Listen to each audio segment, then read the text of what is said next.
repetirlo porque lo que quiero decir que está aquí porque es una persona que brilla por su dedicación, por su entrega y por su trabajo inteligente.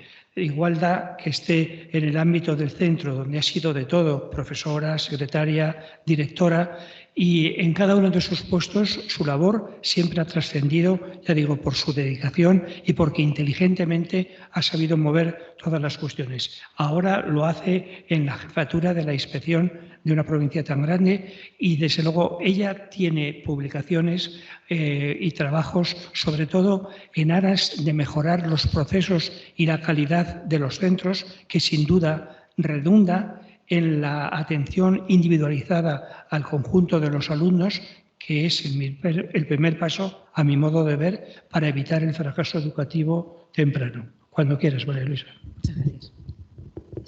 Está encendido ya, ¿no? Vale. Bueno, pues lo primero, muchísimas gracias, Ángel, por esta presentación. Se nota que somos amigos también y, claro, lógicamente, pues siempre me presenta bien, ¿verdad? Y, bueno, luego, pues muchísimas gracias al Consejo Escolar de Castilla y León por haberme presentado y por haberme dado la oportunidad de expresar aquí pues uno de los proyectos en los que he trabajado y en el que pues al final hemos publicado una guía de buenas prácticas que bueno, pues tengo la oportunidad de exponer aquí. Gracias, Paulino, porque fue el primero que conoció la guía y lógicamente pues a través de él pues he llegado aquí y bueno, pues espero que os guste a todos también y que pueda servir de algo. Bien, pues como en la presentación ha dicho Ángel, yo estuve como directora 10 años en el Instituto Eras de Renueva y bueno, vi muchos alumnos pasar por el instituto, pero no llegar a nada.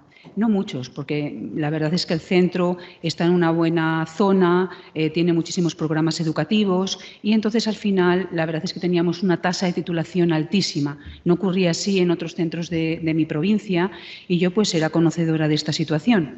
¿Qué ocurrió? Pues ocurrió que en 2017 me incorporé como inspectora al área de inspección de León y bueno, pues yo tenía interés real en poder participar en la reducción del abandono escolar temprano. Cuando llegué a inspección, bueno, aparte que lo estudié en la oposición, una de nuestras funciones es asesorar a los centros educativos, ayudar a los centros educativos a mejorar, ¿no? A mejorar, a obtener más calidad, que se basa, pues eso, mayor tasa de titulación. Entonces yo llegué a inspección y dije, ¿cómo lo hago? O sea, ¿cómo lo hago? Yo tengo que hacer algo. Y entonces se me ocurrió solicitar un proyecto europeo, que es del que os voy a hablar. Bien, fijaros que este proyecto europeo yo lo solicito en el año 2019.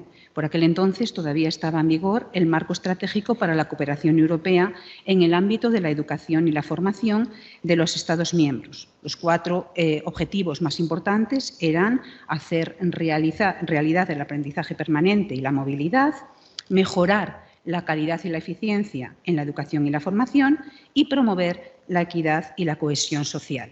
Claro, para promover la equidad y la cohesión social tengo que intentar que todo el alumnado llegue a unos estudios, al menos como hemos visto, porque el empleo, todo lo demás, decía mi compañero antes que, claro, si les dejamos atrás y dejamos a una parte de la sociedad atrás, igual hay conflictos, tenemos una población marginal que no llega, entonces necesitamos poner a todos en el punto de salida, ¿no? Para integrarse en la sociedad, no solamente a nivel social, sino también laboral. Bien. Eso ocurre en 2019 y, bueno, más o menos a finales del 2019 aparecen ya ¿por qué este tema es el central? Pues porque el apoyo y el asesoramiento que debemos de dar la inspección a los centros tiene que ir en línea o en consonancia con los objetivos de la Agenda 2030.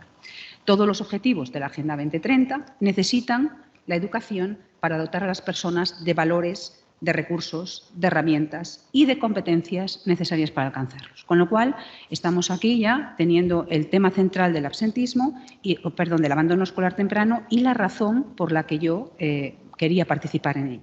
Tenemos que conseguir una educación inclusiva, equitativa, de calidad y potenciadora de oportunidades. Si un alumno sale del sistema y no tiene la oportunidad de trabajar, pues a lo mejor nosotros hemos fallado como educación, ¿no? Bien, con este objetivo de la Unión Europea, uno de los objetivos más importantes era la internacionalización de los centros. Vuelvo otra vez, una de nuestras funciones también es asesorar a esos centros en la internacionalización para conseguir una mejora en la calidad educativa. Con lo cual, a través del SEPIE, pues, que es el órgano que se dedica a abanderar los programas europeos, conseguimos hacer la propuesta y al final el proyecto se aprobó con estos países que veis aquí: España, Polonia, Turquía, Portugal y Eslovaquia. Bien, es verdad que podéis decir, bueno, Turquía precisamente no es de la Unión Europea, es uno de los países socios, pero al final ellos la verdad es que se han implicado muchísimo en los programas europeos y fue uno de los socios del proyecto. Bien, fijaros que hay una cosa importante en la diapositiva que estáis viendo ahora y es el cronograma que teníamos implantado. Claro, este proyecto se solicitó en 2019, tenía que haber finalizado en 2021. En 2019, cuando partíamos de los datos iniciales, estábamos en torno al 19% de absentismo escolar. Como veis, en los datos que ha dado Paulino antes, por ejemplo, Castilla y León está ya por debajo de lo que marcaba la Unión Europea. La Unión Europea nos dice que estaría contenta con que todos los países de la Unión llegásemos al 9-10%. Y entonces Castilla y León estamos en el 9,9%. Entonces estamos ahora mismo en unos límites buenos, solamente Castilla y León, porque España sigue estando en el 13,4%, con lo cual pues tenemos que seguir trabajando en ello. ¿Qué ocurrió aquí? Bueno, pues empezamos en septiembre de 2019 y en enero de 2020 viene la pandemia y en marzo nos quedamos todos en casa. ¿Qué ocurrió? Nosotros en el proyecto, uno de los objetivos era tratar de implementar metodologías a través de las tecnologías de la información y la comunicación para poder llegar con todos los aprendizajes a los alumnos en su casa, es decir, hacer una educación online. ¿Qué ocurrió? Que el objetivo que nosotros perseguíamos en el proyecto nos lo dio la pandemia. Quiero decir que la pandemia, por un lado, tuvo efectos muy negativos, pero por otro, desde luego, hizo que desarrollásemos todos las tecnologías de la información y la comunicación y que todos los docentes nos pusiésemos las pilas y que supiésemos realmente manejar cualquier programa para llegar a nuestros alumnos. Con lo cual, la verdad es que esto nos dio otro concepto de absentista. No solamente aquel que se va del sistema educativo, sino un absentista digital. Cuando llegó la pandemia, nos ocurrió que muchos alumnos, nosotros queríamos llegar, pero no podíamos. No podíamos porque no tenían ordenador o en casa había 5 personas que uno tenía que trabajar y 3 tenían que estudiar, no había recursos. Por ejemplo, nuestra administración dotó de esos recursos, trató de que todos los profesores llegásemos a todos los rincones de la comunidad y que pudiéramos impartir clases, pero no ocurrió así en otros países de la Unión, con lo cual se vio que la pandemia dejó, por decirlo de alguna manera, visto que muchos países y muchas familias necesitábamos mejorar la competencia digital. Bien, ¿qué es lo que vimos o qué decálogo sacamos al final de buenas prácticas? Yo voy a exponer aquí ahora algunas de las cosas que vimos en cada país. Podéis estar de acuerdo o no, o nos puede parecer mejor o peor. No quiere decir que sea lo que tenemos que poner. Sin embargo, sí que es verdad que a algunos países estas cosas les han funcionado, ¿vale? Entonces, en Polonia, los colores de abajo son, como veis, un poco los colores de la bandera, queda un poco así, pero así no quedaba un poco más visual, ¿no? Lo que sí que tenían era una promoción de acceso a estudios universitarios a través de la FP. Tratan de dotar a la FP de un carácter terminal y propedéutico. Comentaba antes también mi compañero, haciendo alusión a Ángel como director general de la formación profesional, que fue uno de los impulsores de la FP dual. En Polonia lo que vimos fueron centros de formación profesional, desde luego con muchísimos recursos y luego con muchísima implicación en las empresas. La FP dual allí existía desde hace tiempo ya, las empresas iban a buscar a los alumnos al aula, trabajaban en conjunto, había un sistema de ofrecer trabajo pues muy importante, pero también de volver otra vez al sistema educativo y de poder continuar con los estudios universitarios, con lo cual esta opción, por decirlo de alguna manera, pues la acogían muchísimos de los alumnos y tenían unos resultados muy buenos y no abandonaban el sistema.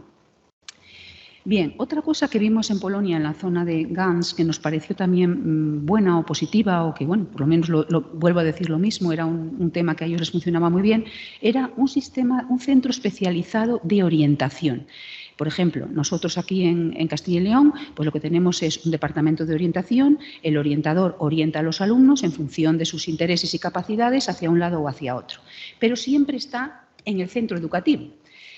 Allí había en los centros educativos, pero luego había un centro especializado en orientar a las familias, a los profesores, a los alumnos y un poco al margen de los centros.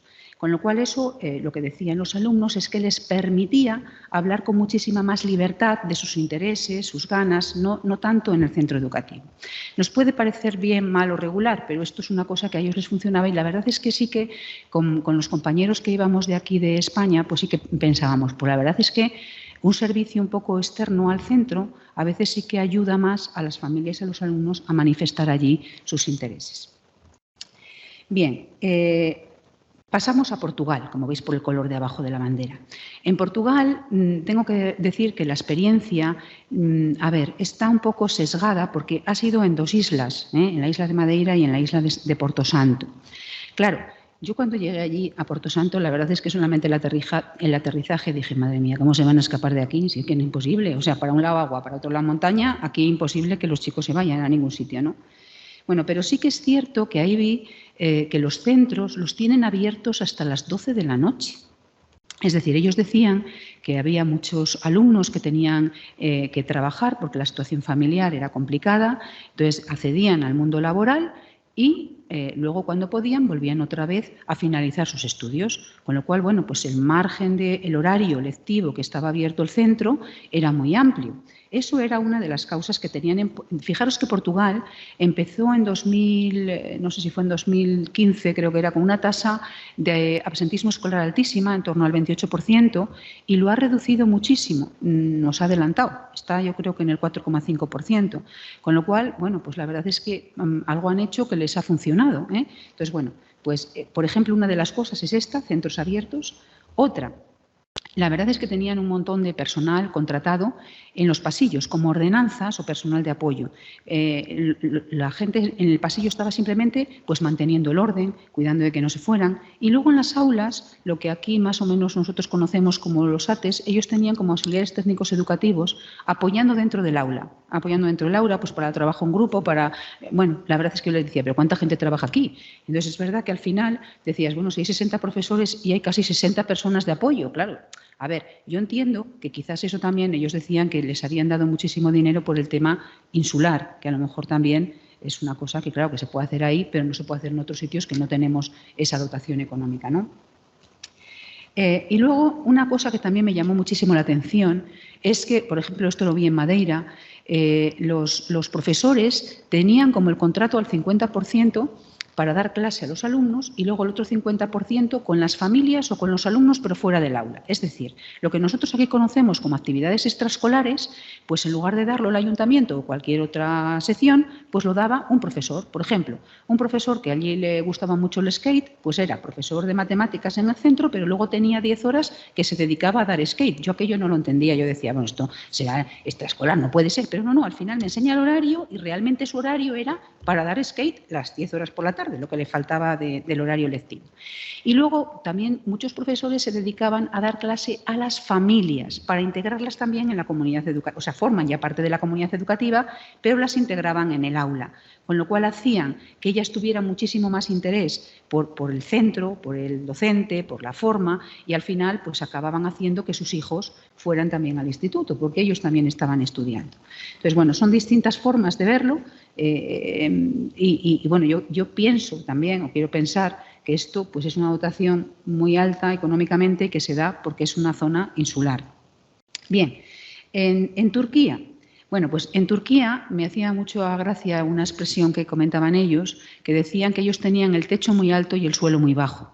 Y entonces, bueno, pues lo que comentaban es que ellos pretendían llegar a todos los alumnos y tenían pues altas capacidades, incluso fuera del horario escolar. Ellos seguían con el centro abierto para que pudiesen mantener los estudios y el techo muy bajo pues para que todo el alumno llegara.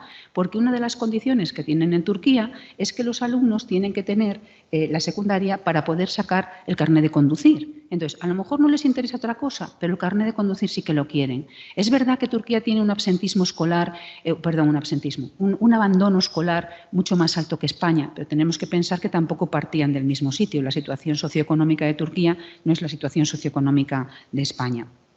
Bueno, Y otra cosa que hacía muchísimo allí, por ejemplo, aquí pues la enseñanza es presencial y todo el mundo tiene que venir. Ellos podían decidir si querían ir a presencial o querían quedarse en casa, porque al final lo que tenían que hacer era un examen y superarlo. Entonces allí muchos alumnos, porque están lejos del centro educativo, optan por estudiar en casa, por estudiar solos y luego hacer un examen que les permita luego continuar los estudios universitarios o continuar con una enseñanza de formación profesional.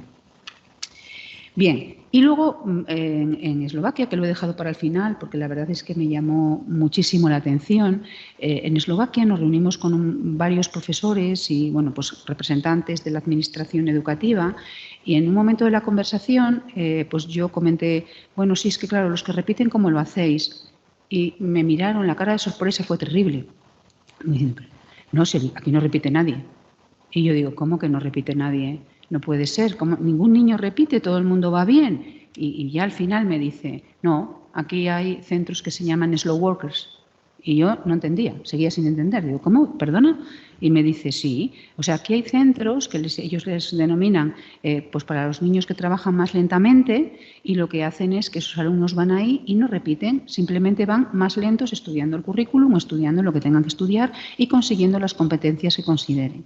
Claro, esto pues desde el punto de vista de la inclusión y demás pues podría tener nuestros detractores, pero es una realidad, ¿no? Ellos allí tienen distintos tipos de centros. Por ejemplo, hay uno que se dedicaba exclusivamente a potenciar la natación y entonces tenían a los niños haciendo las horas curriculares y luego natación. Y luego los niños, me llamó muchísimo la atención que cuando estuve en el centro, uno de 12 años me dice, no, es que yo quiero ir a no sé dónde, ¿no? Digo, ¿por qué quieres ir ahí? Dice, porque yo quiero ir a la universidad y yo quiero conseguir esto. Y si no estudio más, no lo consigo porque me mandan al otro. O sea, ellos son plenamente conscientes.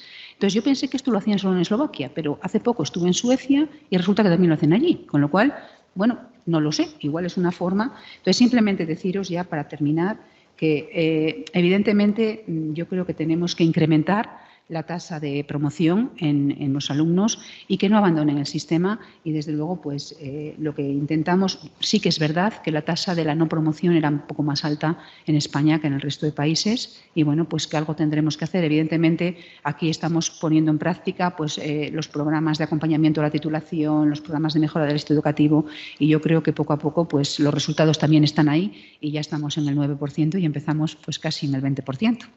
Muchas gracias.